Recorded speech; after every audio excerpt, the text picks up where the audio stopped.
उसके बारे में हम लोग जानेंगे। इस चैप्टर का नाम है प्रकाश का परावर्तन, रिफ्लेक्शन ऑफ लाइट। इसके बारे में इसके चैप्टर के बारे में जानने से पहले सबसे पहले हम लोग समझते हैं कि प्रकाश क्या है, व्हाट इज अ लाइट। मतलब प्रकाश क्या है? प्रकाश उसे कहते हैं जिससे हमें किसी वस्तु को देखने की अनुभूति होती है। जैसे जब सूरज की रोशनी या किसी भी पदार्थ की रोशनी जब किसी ऑब्जेक्ट पे जाती है, उस ऑब्जेक्ट से हमारे आंख बनाती है, तब हमें किसी वस्तु को देखना अनुभव होता है। अब एग्जाम्पल में आप अंधेरे में जाइए, वहाँ पर प्रकाश नहीं रहती तो आपको कोई भी वस्तु आपको दिखाई नहीं देगी। रीजन क्या है कि वहाँ कोई प्रकाश उस पर टकराएगा और उससे प्रकाश आपके आंख तक पहुँची नहीं, इसलिए आपको कोई भी वस्तु दिखाई नहीं देती है। आपको किसी वस्तु देखने के लिए प्रकाश का होना बहुत जरूरी है। तो इसका डेफिनेशन क्या हुआ? प्रकाश वह भौतिक कारक है जिससे हमें किसी वस्तु को देखने की अनुभूति होती है। जिस भी माध्यम से हम लोग किसी वस्तु को देख पाते हैं वो उसे प्रकाश कहते हैं। सिंपल है, बहुत ही सिंपल है। नोट में है निर्वात में प्रकाश की चार्ज 3 × 10⁸ मीटर पर सेकेंड होता है। ये एग्जाम में बार बार क्वेश्चन पूछता है। तो निर्वात का क्या मतलब होता है? निर्वात का मतलब होता है जहाँ पे कुछ भी ना हो, न हवा हो, न पानी हो, न कोई वस्तु हो, कुछ भी ना हो, उसे निर्वात कहते हैं। और निर्वात मतलब जहाँ कुछ भी ना होगा ना प्रकाश वहां पर भी चले जाएगा। वहां पर बहुत स्पीड से जाती है। कितना स्पीड से जाती है? तो 3 × 10⁸ मीटर पर सेकेंड स्पीड से वहां से प्रकाश गुजरती है। प्रकाश एक विद्युत चुंबकीय तरंग है। क्वेश्चन पूछता है कि प्रकाश कैसा तरंग है? तो विद्युत चुंबकीय तरंग है। नेक्स्ट है किरण। किरण किसे कहते हैं? तो प्रकाश एक गमन पट्टुन किरण कहते हैं।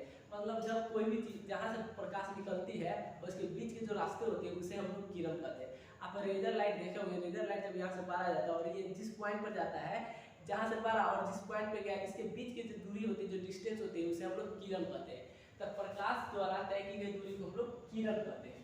ठीक है, तो प्रकाश के गमन पथ को किरण कहते हैं। किरण हमेशा किरण सीधी रेखा में होती है। प्रकाश कभी भी सीधी रेखा में गमन करते हैं, प्रकाश टेढ़ी रेखा में गमन नहीं करते। एग्जाम्पल में ये यहाँ पे देख सकते हैं। नेक्स्ट है प्रकाश पुंज। प्रकाश किरणों के समूह को प्रकाश पुंज कहते हैं। मतलब लेजर लाइट में एक प्रकाश निकलती है, एक रेखा, तो वो सिर्फ वही प्रकाश की किरण। लेकिन आप देखोगे डीजे लाइट में बहुत सा लाइट जलता है और बहुत सा लाइट ऐसे ऐसे बचते रहता है, तो वो क्या कहलाएगा? वो प्रकाश पुंज कहलाएगा। मतलब किरणों के समूह को, प्रकाश के पूरे किरणों के समूह को हम लोग प्रकाश पुंज कहते हैं। और ये कितने प्रकार के होते हैं? तो ये मुख्यतः 3 प्रकार के होते हैं। कौन होते हैं? तो समांतर किरण पुंज, अभिसारी किरण पुंज, अपसारी किरण पुंज।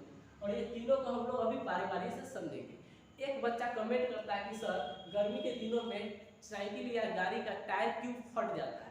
शायद उसका टायर फट गया हो, उसका नहीं, उसके साइकिल के, गाड़ी का, जो भी हो, तो उसका टायर फट गया हुआ, इसलिए वो हमसे कमेंट में पूछा है। तो रीजन क्या है? गर्मियों के दिन में गाड़ी, साइकिल या किसी भी चीज का टायर फटने का रीजन क्या है? गर्मी के दिन में धूप बहुत तेज रहती है। धूप तेज रहने के कारण हवा क्या हो जाता है? गर्म हो जाता है। हवा के गर्म होने से हवा फैलती है। हवा के गर्म होने से हवा क्या हो जाती है? फैलती है। आपको इसके एग्जाम्पल से चेक करने के लिए आप गैस पे एक कुकर चढ़ा दीजिए। अबे हमें तो कुकर बनाने ही नहीं आता है। एक गैस पे कुकर चढ़ा दीजिए और इसके ऊपर जो ढक्कन आता है उसको ऐसे ढक दीजिए। इसके सीटी वाले भाग पे इसमें एक बैलून लगा दीजिए ऐसे करके, और इसके नीचे से गैस को जोड़ दीजिए। अब आप देखिएगा कि ये धीरे धीरे बैलून क्या हो जाएगा? फैल के फूल जाएगा। ऐसा क्यों हुआ? क्योंकि जब इसके अंदर का एयर, हवा, जैसे जैसे हीट हुआ ना, वो फैलना शुरू कर दिया और ये ऊपर की ओर जाना शुरू कर दिया। तो ऊपर का जो बैलून था धीरे धीरे धीरे धीरे फूल के बड़ा हो गया। तो इससे रीजन क्या निकलता है कि जब हवा गर्म होती है ना, तो हवा फैलना शुरू करती है।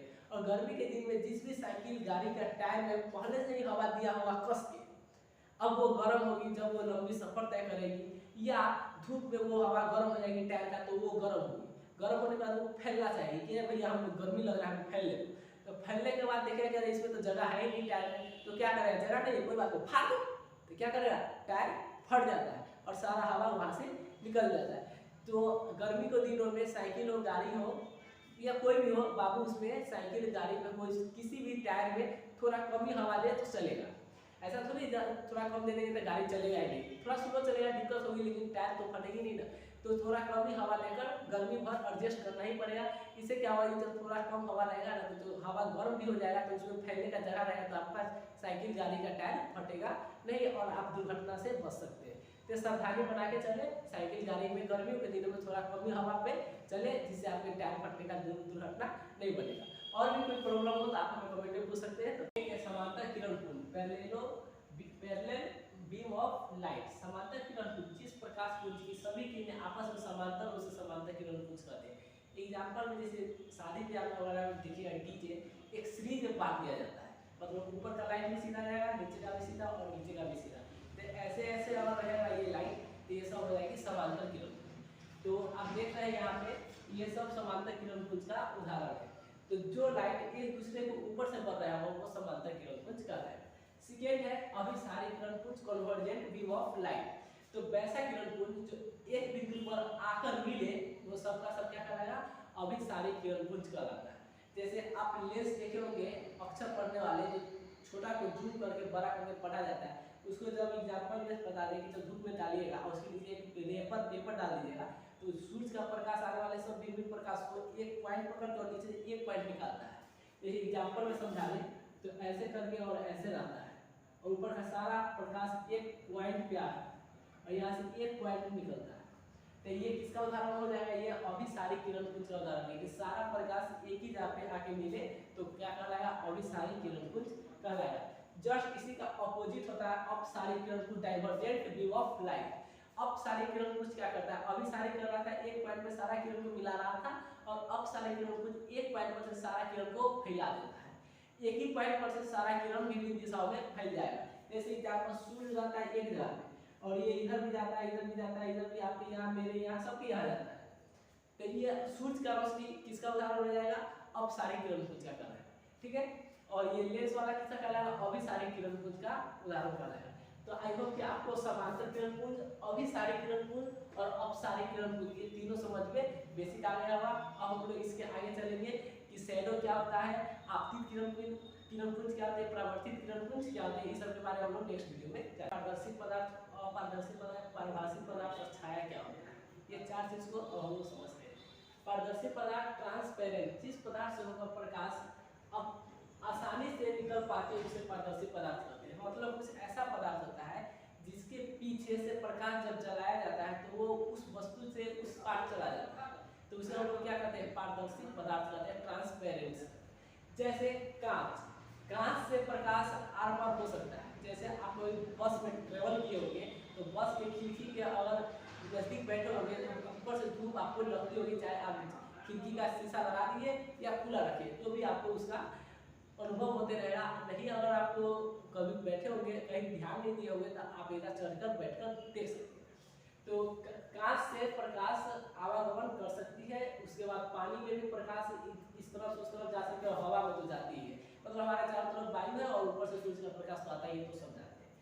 तो जिस पदार्थ से प्रकाश आर पार आ जा सकता है उसे हम लोग क्या कहते हैं, पारदर्शी पदार्थ कहते हैं।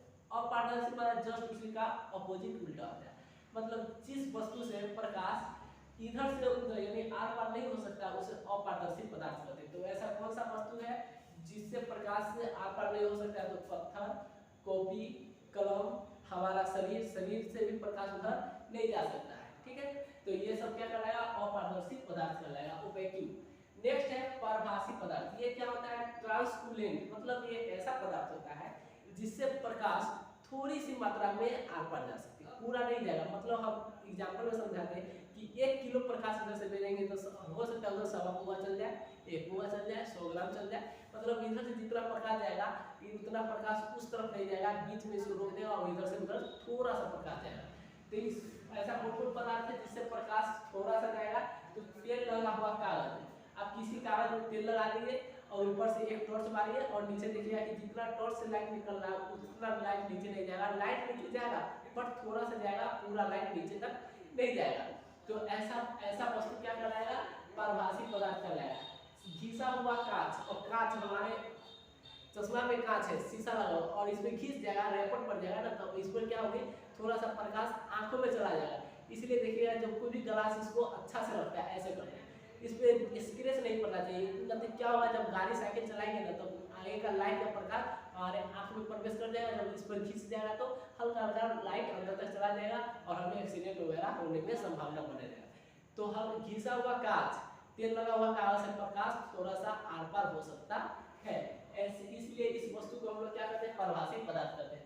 अब आता है छाया, मतलब शैडो। शैडो क्या है, तो छाया किसी भी प्रकाश के रास्ते में आप कोई ठोस अपारदर्शी पदार्थ रख देते हैं तो उसके जस्ट विपरीत साइड एक अंधेरा सा क्षेत्र बन जाता है जिसे हम लोग शैडो या छाया के नाम से जानते हैं। एग्जाम्पल करते हैं, आप कोई टॉर्च दिखा रहा है, ले भैया देख कथी बुला गए, और उसके बीच आप जाकर खड़ा हो कहते आए क्यों, तो अब वो कहेगा हट आगे से, हमारा यहाँ पैसा बुला गया है, कानून के नाक में बुला गया, तो लाइट के बीच में खड़ा हो गया, तो तुमको क्यों डांटा, वो इसलिए डांटा कि यहाँ से लाइट जा रहा था और आप उसके बीच में चले गए, लाइट के बीच में, और उसका प्रकाश उस तरफ तक नहीं जा रहा था क्योंकि आपका शरीर उस लाइट को रोक दिया, तो आप वहाँ पे क्या करा जाइएगा, अपारदर्शी पदार्थ यानी ठोस पदार्थ करा जाइएगा, तो आपको उस साइड एक काला क्षेत्र बन जाएगा जिसको हम लोग छाया के नाम से जानेंगे, शैडो के नाम से जानेंगे।